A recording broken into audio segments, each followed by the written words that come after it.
नमस्कार। Let's start today's class. चलिए आज का क्लास स्टार्ट करते हैं। हम लोग अभी वेक्टर पढ़ रहे हैं। फर्स्ट सेमेस्टर का टॉपिक हमारा वेक्टर अभी चल रहा है और मैंने आपको लास्ट क्लास में वेक्टर्स का इंट्रोडक्शन दिया था, टाइप्स ऑफ वेक्टर्स पढ़ाया था, direction ratio, direction cosine and then algebra of vectors. ठीक है, आज हम लोग पढ़ेंगे अलजेब्रा ऑफ वेक्टर्स में क्या क्या होता है, जैसे एडिशन है, सब्ट्रैक्शन है। ठीक है, तो आज हम लोग मल्टीप्लिकेशन के बारे में पढ़ेंगे। तो वेक्टर्स का जो मल्टीप्लिकेशन होता है वो दो तरह से होता है। एक हमारा होता है स्केलर मल्टीप्लिकेशन और एक हमारा होता है vector multiplication. There are two kinds of vector multiplication. First one is scalar multiplication and another is vector multiplication. जैसे आप देख सकते हो हमारा टॉपिक क्या है, प्रोडक्ट ऑफ टू वेक्टर्स का प्रोडक्ट। ठीक है, और ये जो प्रोडक्ट होता है वो दो तरीके का होता है, scalar product and vector product. Scalar product को हम लोग बोलते हैं डॉट प्रोडक्ट और वेक्टर प्रोडक्ट को हम लोग बोलते हैं क्रॉस प्रोडक्ट। ठीक है, स्केलर प्रोडक्ट और वेक्टर प्रोडक्ट। स्केलर प्रोडक्ट को हम लोग क्या बोलते हैं, डॉट प्रोडक्ट, और वेक्टर प्रोडक्ट को हम लोग बोलते हैं क्रॉस प्रोडक्ट।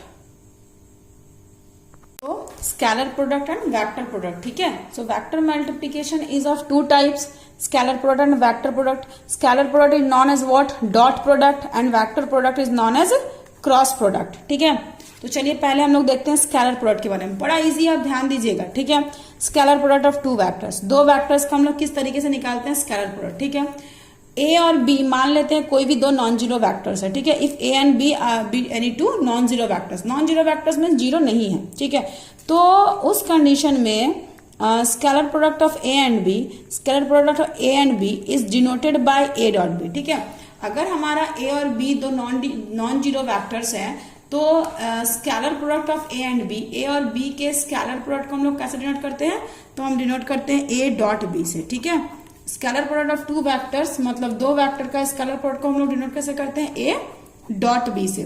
और A dot B equals to क्या होता है, तो A dot B equals to mod A mod B cos theta. ठीक है, A dot B equals to what, mod A mod B cos theta. So A dot B को आप लिख सकते हो मॉड ए को आप सिंपली ए, मॉड मतलब क्या, length, length in the sense what, जैसे मान लीजिए कि ये आपका एक वेक्टर है। ठीक है, अगर ये आपका एक वेक्टर है तो ये मान लेते हैं हमारा वेक्टर ए है। ठीक है, अब इसके डायरेक्शन को देखेंगे तो इसका डायरेक्शन इस और है। ठीक है, लेकिन हम इसके सिर्फ लेंथ की बात करें, इसके सिर्फ मैग्नीट्यूड की बात करें तो यहां से यहां तक इसका लेंथ है। ठीक है, तो ये जो लेंथ है ना, ये लेंथ हो गया आपका ए का मैग्नीट्यूड, और इसको हम लोग ए का वेक्टर ए का मैग्नीट्यूड भी बोल सकते हैं या फिर सिंपली इसको ए भी बोल सकते हैं, क्योंकि जो मैग्नीट्यूड होता है ना वो स्केलर क्वांटिटी है। स्केलर क्वांटिटी मतलब क्या, मतलब कि इसमें डायरेक्शन नहीं होता है, तो आप इसको डायरेक्ट सिंपली ए भी बोल सकते हो। ठीक है, so you can write mod of vector A equals to what, A, magnitude of vector B equals to what, B. अब मॉडुलस बोलो मैग्नीट्यूड बोलो एक ही बात है। ठीक है, ये हमेशा किसको दिखाता है, लेंथ को दिखाता है, कॉस थीटा। ठीक है, तो A dot B equals to what, A mod B cos theta, या फिर A dot B equals to what, magnitude of A into magnitude of B into cos theta. ठीक है, अच्छा एक बात हमेशा याद रखना, that scalar product of two vectors is a scalar quantity, मतलब दो वेक्टर्स है। ठीक है, दो वेक्टर्स का आप जब स्केलर प्रोडक्ट निकालते हो, ये ए वेक्टर ये बी वेक्टर ये दोनों ही वेक्टर है, लेकिन जब आप इसका स्केलर प्रोडक्ट निकालते हो, मतलब इस डॉट प्रोडक्ट निकालते हो, तो ये जो भी क्वांटिटी आता है ना, ये हमारा क्वांटिटी क्या हो जाता है, तो ये क्वांटिटी हमारा एक स्केलर क्वांटिटी होता है। Scalar quantity in the sense क्या, इसमें आपका सिर्फ और सिर्फ मैग्नीट्यूड है, डायरेक्शन नहीं है। ठीक है, जब भी हम दो वेक्टर्स का डॉट प्रोडक्ट निकालते हैं या दो वेक्टर्स का स्केलर प्रोडक्ट निकालते हैं, तो जो भी वैल्यू आता है वो हमेशा मेरा स्केलर क्वांटिटी होता है, मतलब कि उसके पास सिर्फ और सिर्फ मैग्नीट्यूड होता है, डायरेक्शन नहीं होता है। ठीक है, स्केलर प्रोडक्ट कैसे करते हैं, तो स्केलर प्रोडक्ट हम लोग करते हैं I dot I equals to 1, J dot J equals to 1, K dot के इक्वल्स टू 1, मतलब सेम को मल्टीप्लाई करते हैं तो 1 आता है, और अलग अलग को मल्टीप्लाई करते हैं, लाइक आई को जे से करेंगे या जे को के से करेंगे या के को आई से करेंगे या आई को के से करेंगे, तो उस केस में वैल्यू क्या होता है, 0 होता है। मतलब कि अगर आप सेम को ले रहे हो लाइक आप i और i को ले रहे हो तो वैल्यू 1 आ गया, लेकिन आप i को किसी के साथ भी ले रहे हो, लाइक j के साथ ले रहे हो तो 0, या फिर आप i को k के साथ ले रहे हो तो 0। तो इस तरीके से हमारा डिफरेंट के साथ लेने से उसका वैल्यू 0 आता है और सेम में लेने से वैल्यू 1 आता है। ऐसा क्यों होता है? क्योंकि i इंटू आई, तो आप बोल सकते हो i वेक्टर का मैग्नीट्यूड का स्क्वायर, और i क्या है? यूनिट वेक्टर है, तो यूनिट वेक्टर का मैग्नीट्यूड, ठीक है, तो 1 आएगा, 1 का स्क्वायर 1 हो जाएगा।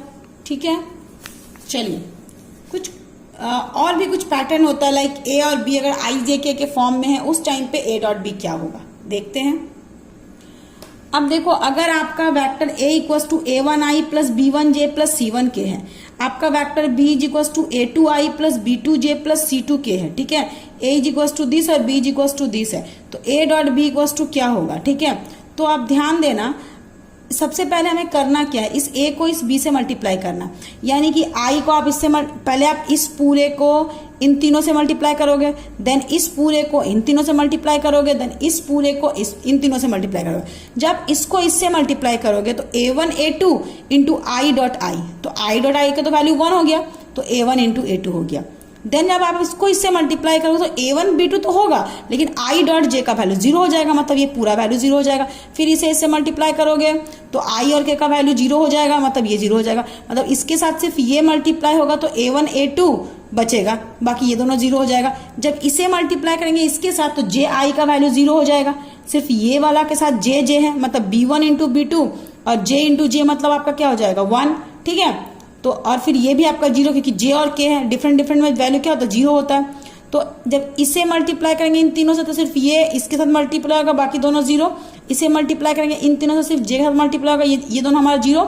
इसे मल्टीप्लाई करेंगे इन तीनों से तो सिर्फ हमारा इसके साथ मल्टीप्लाई होगा, ये दोनों हमारा 0। क्यों 0? k इंटू आई 0 और k इंटू j 0। ठीक है, तो इस तरीके से जब वेक्टर a और वेक्टर b का डॉट प्रोडक्ट करते हो तो आपका वैल्यू क्या आता है? a1 a2 plus b1 b2 plus c1 c2। ठीक है, चलिए इस तरीके से एक क्वेश्चन है आपका, आप जल्दी से देख लो। a डॉट b निकालना है आपको। आपने क्या निकालना है? a डॉट b तो फॉर्मूला हो जानते ही, बस i को i से मल्टीप्लाई करो, ठीक है, j को j पार्ट से मल्टीप्लाई करो और k को k पार्ट से मल्टीप्लाई करो। तो क्वेश्चन हमारा क्या है? क्वेश्चन हमारा कुछ इस तरीके से है कि अगर आपका a equals to this vector और b equals to this vector, तो आपको a डॉट b और b डॉट a निकालना है। ठीक है, चलिए तो सबसे पहले a डॉट b की बात करते हैं। तो a हमारा क्या है? 2i minus 3j plus 5k, then dot का डॉट b का वैल्यू क्या है? 3i plus 4j minus 7k। ठीक है, आप मल्टीप्लाई करो, तो मल्टीप्लाई कैसे करेंगे हम लोग? i पार्ट को i से, यानी कि 3 2 जा 6 माइनस प्लस माइनस j को j से 4 3 जा 12 प्लस माइनस माइनस 7 5 जा 35। So this is equals to 6 minus 5 और 2 7 3 और एंड 1 4 इक्वल्स टू 6 माइनस 47, तो आपका हो जाएगा माइनस 41। देन आपने निकालना है b डॉट ए। चलिए b डॉट ए में हम लोग b को पहले लिखेंगे, तो b हमारा क्या है? 3i plus 4j minus 7k dot a का वैल्यू क्या है? 2i minus 3j plus 5k। आप इसको मल्टीप्लाई करो, ठीक है, तो ये हमारा क्या हो जाएगा? i 3 2 जा 6 प्लस माइनस माइनस 4 3 जा 12 माइनस प्लस माइनस 7 5 जा 35। सो ये हमारा हो जाएगा 6 माइनस 47, तो कुल मिला के माइनस 41। तो आपने देखा इधर आप निकालो a डॉट b या फिर आप निकालो b डॉट a, दोनों का वैल्यू हमेशा सेम आता है। ठीक है, दोनों का वैल्यू हमेशा हमारा क्या आता है? सेम आता है। तो ये हमारा था डॉट प्रोडक्ट। क्लियर है? चलिए हम लोग देखते हैं, आगे बढ़ते हैं। देखिए मैंने एक क्वेश्चन ले रखा है, find the angle between two vectors a and b with magnitude √3 and 2 respectively and a dot b equals to this. देखिए आपने ना एंगल निकालना है और साथ में आपको a डॉट b दिया हुआ है, तो फॉर्मूला क्या होता है? a dot b equals to होता है mod a mod b cos theta. तो a डॉट b का वैल्यू आपको कितना दिया हुआ है? √6, और आपका मॉड a का वैल्यू क्या दिया हुआ? तो a और b का मैग्नीट्यूड √3। ठीक है, a और b का मैग्नीट्यूड क्या दिया हुआ? a एंड b मैग्नीट्यूड √3 और 2। ठीक है, मतलब a का मैग्नीट्यूड दिया हुआ है √3, b का मैग्नीट्यूड दिया हुआ है 2 और cos थीटा का cos theta. So this implies that √6 को हम लोग बोल सकते हैं √3 इंटू √2, और ये आपका √3 इंटू, देखिए √6 को √3 इंटू √2 इक्वल टू √3 का √3, 2 को हम लोग बोल सकते हैं √2 इंटू √2 इंटू कॉस थीटा। अब √3 कैंसिल, √2 कैंसिल, तो यहाँ 1 बच गया, ये हमारा √2 का इस साइड आ जाएगा, तो 1/√2 इक्वल्स टू कॉस थीटा। तो 1/√2 क्या होता है, तो आप सभी जानते हो cos 45 degree equals to cos theta. So this imply cos cancel, theta equals to क्या हो जाएगा 45 डिग्री, एंड 45 डिग्री का मतलब क्या हो जाता है π/4। So therefore angle between two vector हमारा क्या आ गया, एंगल बिटवीन टू वेक्टर्स हमारा आ गया π/4 आंसर। क्लियर। चलिए आगे बढ़ते हैं नेक्स्ट क्वेश्चन की ओर। हमारा नेक्स्ट क्वेश्चन है कि अगर आपका मॉड ए का वैल्यू 2 है, मॉड बी का वैल्यू 3 है, a dot B equals to -8 है, तो आपको फाइंड करना है वैल्यू a प्लस 3b का मॉड का। ठीक है, तो आपका a प्लस वैक्टर 3b का मॉड इक्वल्स टू क्या हो जाएगा। ठीक है, तो इसको हम लोग निकालने के लिए ना डायरेक्ट नहीं निकाल सकते हैं, हम लोग क्या करेंगे, मॉड a प्लस 3b का हम लोग निकालेंगे स्क्वायर। तो स्क्वायर मतलब क्या हो जाएगा, स्क्वायर मतलब हो जाएगा एक बार मॉड a का स्क्वायर, फिर हो जाएगा प्लस आपका 3 ऑफ मॉड बी का स्क्वायर, फिर प्लस हो जाएगा 2ab 2 इंटू मॉड ए इंटू आपका 3b का मॉड। ठीक है, so this is equal to mod A का स्क्वायर, तो मॉड ए का वैल्यू 2 था, तो ये हो जाएगा 2 का स्क्वायर, देन प्लस 3 का स्क्वायर, तो पहले 9 हो जाएगा, और ये आपका हो जाएगा मॉड बी का स्क्वायर प्लस 2 3 अच्छा एक ही बार कर देते हैं हम, 2 3 6, और ये आपका आ जाएगा क्या, तो ये आपका आ जाएगा, अच्छा हम लोगों ने थोड़ा सा यहाँ किया ए मॉड और वेक्टर ए प्लस 3b का मॉड का स्क्वायर। ठीक है, तो यहाँ हमारा ये मॉड, ये हमारा जो होता है a का स्क्वायर, b का स्क्वायर और 2ab, तो 2ab में हमारा ये सिर्फ, अच्छा ये हमारा सिर्फ हो जाएगा a का स्क्वायर, ये आपका 3b का स्क्वायर और दिस इंटू दिस। ठीक है, तो ये कुल मिला के, चलिए मैं इसको थोड़ा सा ना फिर से कर देती हूँ, ये आप लोग को कैसे हम लोग करते हैं, जब भी हमें इसको निकालना होता है, जैसे vector A 3 of vector B का मॉड का स्क्वायर। ठीक है, तो इसको हम लोग कैसे लिखते हैं, इसको मैं थोड़ा सा डिटेल में कर दे रही हूँ, इसको मैंने इसलिए काट दिया, vector A plus 3 of vector B into again vector A plus 3 of vector B. Square का तो 2 पार्ट में लिख सकते हैं, अब ये इससे मल्टीप्लाई हो जाएगा, तो ये हो जाएगा a, ठीक है, a वेक्टर का स्क्वायर, देन प्लस ये इससे मल्टीप्लाई हो जाएगा, तो 3 into vector B into vector A, मतलब ये डॉट प्रोडक्ट हो जाएगा।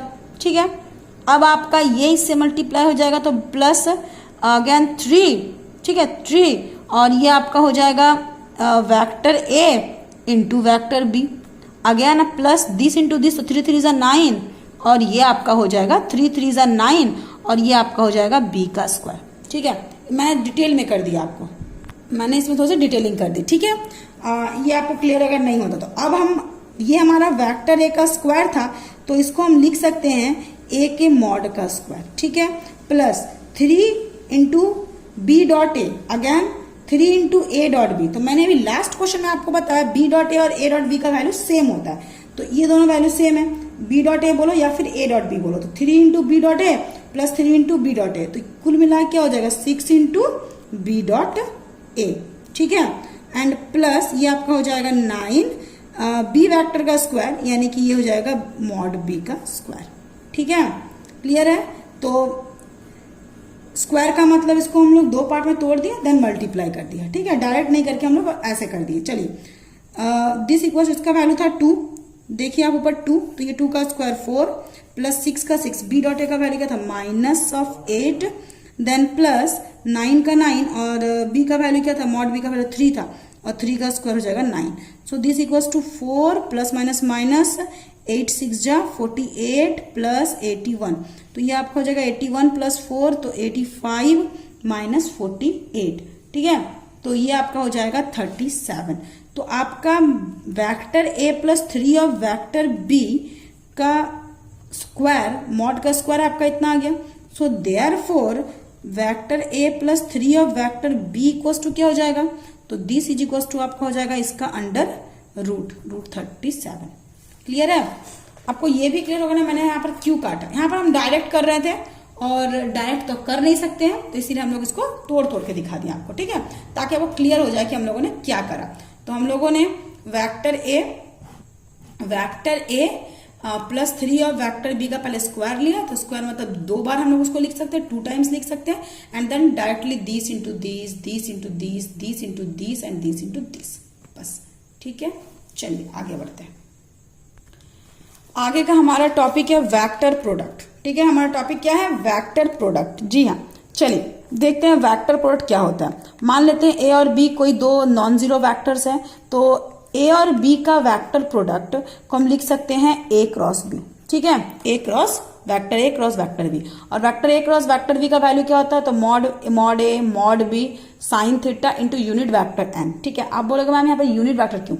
देखो, जब आप ए क्रॉस बी निकालते हो तो ये स्केलर स्केलर स्केलर, लेकिन इसमें यूनिट वेक्टर है, यूनिट वेक्टर के पास डायरेक्शन है, तो ये पूरा स्केलर क्वांटिटी और इसमें डायरेक्शन मतलब मैग्नीट्यूड और डायरेक्शन, तो पूरा मिलके ये हमारा कैसा क्वांटिटी देगा? वेक्टर क्वांटिटी देगा। ठीक है, और जब आप इसका मॉड निकालोगे तो मॉड का मतलब ही तो होता है मैग्नीट्यूड, मॉड का मतलब ही क्या होता है? मैग्नीट्यूड।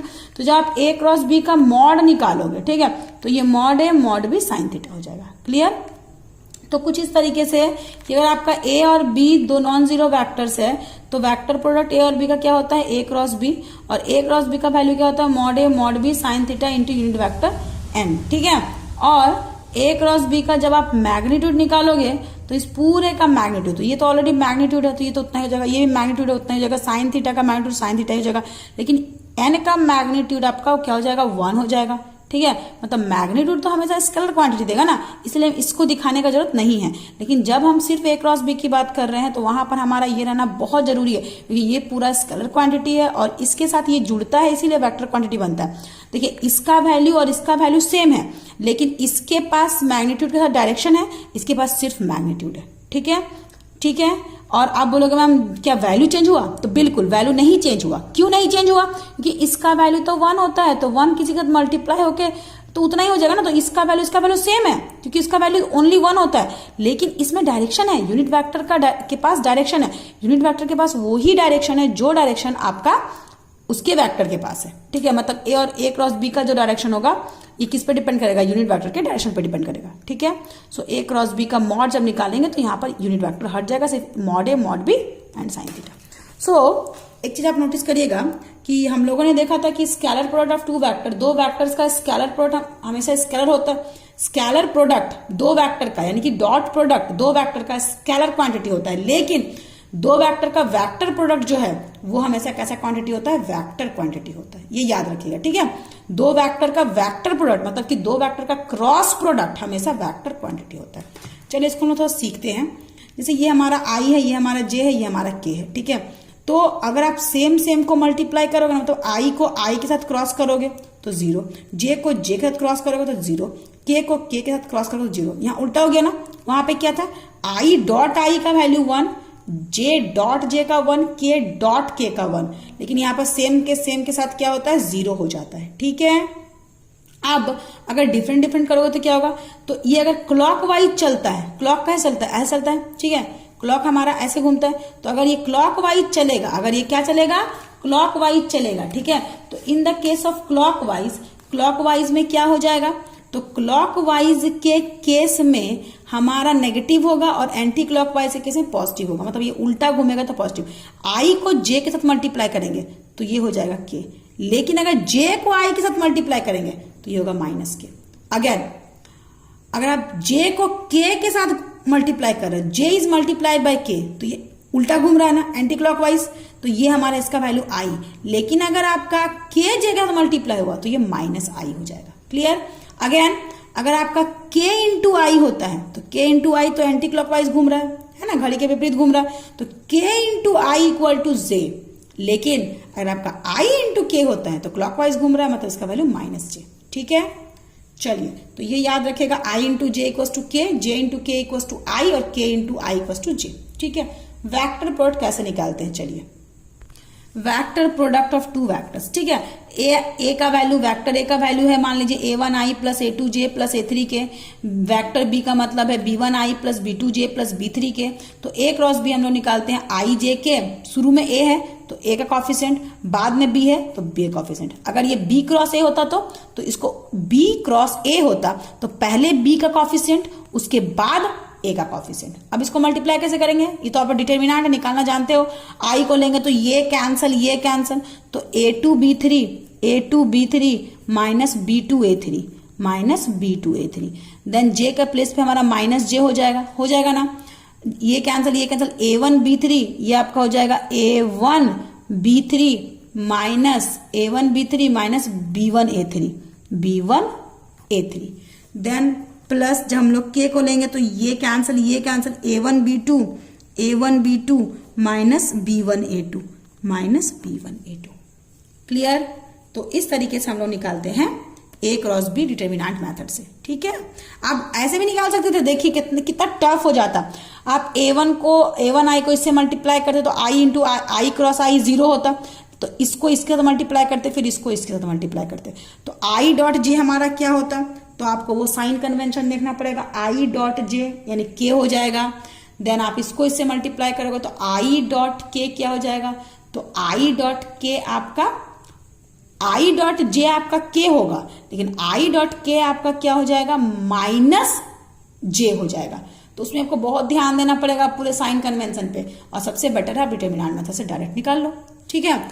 अब एक चीज नोटिस करो, A क्रॉस B का मॉड क्या था, तो mod A mod B sine theta था, तो साइन थीटा का वैल्यू क्या हो जाएगा, तो दिस और इन दोनों को डिवाइड कर देंगे, मतलब कि अगर आपका A क्रॉस B का modulus equals to mod A mod B sine theta है, then sine theta equals to हो जाएगा A क्रॉस B का मॉड बाय ये डिवाइड हो जाएगा mod A into mod B, ठीक है। चलिए आगे बढ़ते हैं। एक क्वेश्चन है, अगर आपका vector A equals to this और vector B equals to this, तो आपने क्या निकालना है, A क्रॉस B निकालना है, A क्रॉस B का मॉड निकालना है, ठीक है। चलिए देखते हैं, आपने निकालना है A क्रॉस B। डायरेक्ट हम लोग क्या करेंगे, IJK लिख दिए, A का कॉफिशिएंट 2 3 4 देन B है तो B कॉफिशिएंट 3 5 -1। सो जब हम लोग I को लेंगे, दिस कैंसल -3 -20 और फिर माइनस पुट करके -20, तो -3 -20 देन माइनस ऑफ जे जब लेंगे तो ये कैंसल -2 -12 तो -14 देन प्लस के को लेंगे तो दिस कैंसल 5 2 10 -9 तो 1, so this is equals to -23I minus plus 14J प्लस K, ठीक है। अब आपने क्या निकालना था, A क्रॉस B का मैग्नीट्यूड, तो मैग्नीट्यूड मतलब -23 का स्क्वायर प्लस 14 का स्क्वायर, इसका कॉफिशिएंट 1 का स्क्वायर का अंडर रूट, ठीक है। अब आप इसको सॉल्व कीजिए, -23 का स्क्वायर निकालिए, 14 का स्क्वायर निकालिए, 1 का स्क्वायर निकालिए, अंडर रूट। चलिए आप इसको सॉल्व करोगे। साथ ही आपको एक होमवर्क देते हैं, आप B क्रॉस A निकाल के मुझे बताओगे कि इसका वैल्यू क्या आया। तो B क्रॉस A में क्या होगा आपको पता है, आपने IJK ही लिखना है, लेकिन पहले B का कॉफिशिएंट यानी कि 3 5 -1 देन A का कॉफिशिएंट यानी कि 2 3 4, ठीक है। सो ये आपका होमवर्क होगा। चलिए आगे बढ़ते हैं। अब हमारा टॉपिक है एरिया ऑफ पैरेललोग्राम। बड़ा इजी है एरिया ऑफ पैरेललोग्राम निकालना, ठीक है। देखिए क्या करना है आपको, मान लेते हैं कि A और B रिप्रेजेंट करते हैं दो एडजेसेंट साइड किसी पैरेललोग्राम के। मान लीजिए ये आपका ABCD एक पैरेललोग्राम है, दिखा सबको, ABCD इज अ पैरेललोग्राम, और ये AB और AD जो है there are two adjacent side of a parallelogram, ठीक है। मतलब AB वेक्टर A है और AD वेक्टर B है, तो इस पैरेललोग्राम का एरिया क्या हो जाएगा, तो इसका एरिया हो जाएगा, आप A क्रॉस B निकाल दो और मॉड निकाल दो उसके बाद। तो आपने अभी मैंने जस्ट आपको सिखाया A क्रॉस B निकालना। A क्रॉस B का मॉड कैसे निकालते हैं, तो पहले आप A क्रॉस B निकालो डिटर्मिनेंट मेथड से, जितना आएगा फिर उसका मॉड निकाल दो, ठीक है। सेम आपका है एरिया ऑफ ट्रायंगल। तो अगर आपने एरिया ऑफ पैरेललोग्राम देखा, ये अगर मान लीजिए आपका पैरेललोग्राम है, ठीक है, तो ट्रायंगल कैसे होगा, जब इसमें हम लोग एक ये ड्रॉ कर देंगे, ट्रायंगल कैसे बनेगा, तो ट्रायंगल तभी बनेगा जब इसी पैरेललोग्राम में हम लोग एक डायगोनल ड्रॉ कर देते हैं, तो एक पार्ट दो पार्ट, मतलब पैरेललोग्राम का जो एरिया है, अगर हम सिर्फ ट्रायंगल की बात करें एरिया की, तो पैरेललोग्राम के एरिया का ये आधा है। अब अगर ये आप और मैं हम लोगों ने सीखा था जब हम लोगों ने कल के वीडियो में एडिशन ऑफ टू वेक्टर्स देखा था, तो दो रूल देखा था। एक देखा था पैरेललोग्राम लॉ और एक देखा था ट्रायंगल लॉ। तो अगर ये आपका वेक्टर बी है तो ये भी आपका क्या हो जाएगा, वेक्टर बी हो जाएगा। ठीक है, ये वेक्टर ए है तो ये भी आपका क्या हो जाएगा, वेक्टर ए हो जाएगा। ठीक है, तो अगर आपको मान लीजिए पैरेललोग्राम का एरिया मान लीजिए कि 40 है, मान लीजिए इस पूरे का एरिया क्या है 40 यूनिट्स है, तो ट्रायंगल का एरिया क्या हो जाएगा, तो पैरेललोग्राम का एरिया बराबर 2 इंटू एरिया ऑफ ट्रायंगल, यानी कि area of triangle equals to what, क्या, पैरेललोग्राम का एरिया बाय 2। देखिए हम ऐसे लिख सकते हैं ना, पैरेललोग्राम का area of parallelogram equals to 2 into area of triangle. तो ट्रायंगल इक्वल्स टू व्हाट, क्या, area of parallelogram by 2 triangle. मतलब जो आपका पैरेललोग्राम का एरिया निकलेगा उसको हम लोग 2 से डिवाइड कर देंगे, क्योंकि हमारा यहाँ पर एक पैरेललोग्राम की जगह में 2 ट्रायंगल बन गया। ठीक है, तो अगर आपसे पूछा जाए कि ट्रायंगल का एरिया कैसे निकालेंगे, तो ट्रायंगल का एरिया का फॉर्मूला हो जाएगा half into area of parallelogram. तो एरिया ऑफ पैरेललोग्राम आपने कैसे निकाला था, a क्रॉस b का मॉड करके, तो उसमें अगर बाय 2 कर देंगे तो वो हमारा क्या निकल जाएगा, एरिया ऑफ ट्रायंगल निकल जाएगा। हाँ, बशर्ते अगर ये आपका ट्रायंगल है तो ट्रायंगल में a और b उसका कम से कम 2 साइड गिवन होना चाहिए। ठीक है, एक क्वेश्चन आ गया स्क्रीन पे, आप देखिए, find the area of the parallelogram whose adjacent sides are given by this and this. Adjacent side आपको ये दिए हुए हैं और आपको क्या करना है, पैरेललोग्राम का एरिया निकालना है। तो सबसे पहले आप क्या करोगे, चलिए देखते हैं। तो सबसे पहले हम लोग a क्रॉस b निकालेंगे। ठीक है, तो a क्रॉस b का मतलब क्या हो जाएगा, i j k। a का कॉफिशिएंट 1 -1 3, 1 -1 3, और b का कॉफिशिएंट 2 -7 1, 2 -7 1। ठीक है, ये हम लोग निकालेंगे। तो दिस इक्वल्स टू, आप i को लोगे तो ये कैंसिल -1 और माइनस प्लस 7 3 जा 21, तो -1 प्लस 21। ठीक है, तो क्या हो जाएगा आपका 20 हो जाएगा। देन आप माइनस j करोगे, ये कैंसिल 1 -6, तो 1 -6 यानी कि -5, प्लस के हम लोग लेंगे तो ये कैंसिल -7 माइनस प्लस 2, -7 प्लस 2 यानी कि -5। ठीक है, तो कुल मिला के इसको हम लिख सकते हैं 20i minus plus 5j -5k। अब आपने क्या करना है, जो भी आपका a क्रॉस b निकला उसका मॉड निकालो। मॉड मतलब क्या, 20 का स्क्वायर प्लस 5 का स्क्वायर प्लस -5 का स्क्वायर का अंडर रूट।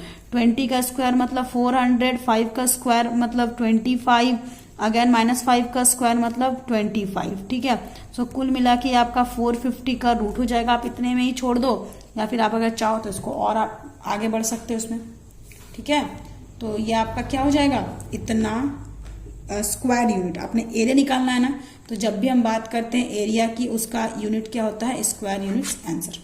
ठीक है, चलिए बढ़ते हैं नेक्स्ट क्वेश्चन की ओर, ट्रायंगल के एरिया का क्वेश्चन की ओर बढ़ते हैं। Using vectors find the area of the triangle whose vertices this and this. ठीक है, वर्टिसेस दिया हुआ है, you need to find the area of this triangle. So this is a triangle ABC and these are the 3 vertices of this triangle. Clear? These are the 3 vertices of this triangle. So this is A, B and C. At first आपको किसी 2 side को निकालना है। ठीक है, किसी भी 2 side को निकालो। चलिए हम निकालते हैं 2 एडजेसेंट साइड को। एडजेसेंट मतलब 2 लगातार साइड्स को। तो मान लेते हैं एक बार ये निकाल लेते हैं, तो इसका वैल्यू AB और ये एक बार निकाल लेते हैं AC। तो 2 आपको एडजेसेंट साइड, कोई भी आप 2 निकालोगे तो आपका एडजेसेंट ही होगा। आप ये निकालो या ये निकालो, कुछ भी निकाल सकते हो। ठीक है, चलिए मैंने AC निकाला यहाँ पर। तो AC का क्या हो जाएगा, AC का मतलब OC का पोजीशन वेक्टर माइनस OA का पोजीशन वेक्टर। AC तो पहले C का पोजीशन वेक्टर माइनस A का। ठीक है, तो OC क्या हो जाएगा, ये 155 था, तो 155 मतलब 1 का हो जाएगा I, 5 का हो जाएगा 5J प्लस 5K। ये आपका निकल गया OC। देन माइनस आपको क्या निकालना है, OA। तो OA क्या हो जाएगा आपका, OA क्या हो जाएगा आपका, तो I plus J plus 2K, I plus J plus 2K। ठीक है, ये आपका हो गया। तो इसको हम लोग सॉल्व कैसे करेंगे, तो AC का वेक्टर इक्वल टू कैसे निकलेगा, तो I माइनस I मतलब 0I। ठीक है, plus 5J plus minus J यानी कि plus 4J 5j minus 2k तो प्लस 3k, ये आपका निकल गया AC। सो फिर हम निकालेंगे AB, डायरेक्ट निकाले AB। B का पोर्शन वेक्टर मतलब ये हो जाएगा आपका OB माइनस OA, ठीक है, OB माइनस OA। तो OB मतलब क्या हो जाएगा, OB मतलब आपका हो जाएगा 2i plus 3j plus 5k minus OA मतलब i plus j plus 2k। तो इसका वैल्यू क्या आ जाएगा आपका 2i माइनस i मतलब कि i plus 3j minus j यानी कि plus 2j, 3j minus j मतलब plus 2j, again plus 5 minus 2 यानी कि आपका 3k, ठीक है। सो देयरफॉर आप निकाल दो AC क्रॉस AB। तो AC क्रॉस AB आपका क्या हो जाएगा, तो ये हो जाएगा IJK। देन AC का 0 4 3 0 4 3, देन AB का 1 2 3 1 2 3, ठीक है। तो हम लोगों ने इसको निकाल देना है, I को लेंगे तो ये कैंसिल 4 3 12 माइनस 6 यानी कि 6, माइनस j हम लोग लेंगे, ये कैंसिल 0 माइनस 3 तो ये आपका हो जाएगा माइनस 3। देन प्लस जब k लेंगे हमारा तो ये कैंसिल 0 माइनस 4 तो ये आपका माइनस 4। तो कुल मिला के ये आपका 6i minus minus plus 3j minus 4k। अब इसका निकाल दो मॉड, ये तो आपका दोनों साइड्स का तो क्रॉस प्रोडक्ट निकाले, तो हमारा जो एरिया है उसका तो मैग्नीट्यूड ना निकालेंगे, area is scalar quantity, scalar quantity का मैग्नीट्यूड निकलेगा। तो आपका AC क्रॉस AB का मॉड निकाल दो, तो मॉड मतलब 6 का स्क्वायर तो 36, 3 का स्क्वायर तो 9 एंड प्लस माइनस 4 का स्क्वायर तो ये 16। तो कुल मिला के हमारा क्या हो जाएगा 16 9 25 और 36, ठीक है। तो 6 5 11 का 1 carry 1 and 61, so root 61 square units answer, ठीक है। क्लियर है आपको टॉपिक। अब एक टॉपिक और बचा है एप्लीकेशंस पे बेस्ड, ठीक है। तो वो टॉपिक हम लोग सीखेंगे अपने नेक्स्ट क्लास में। Thank you.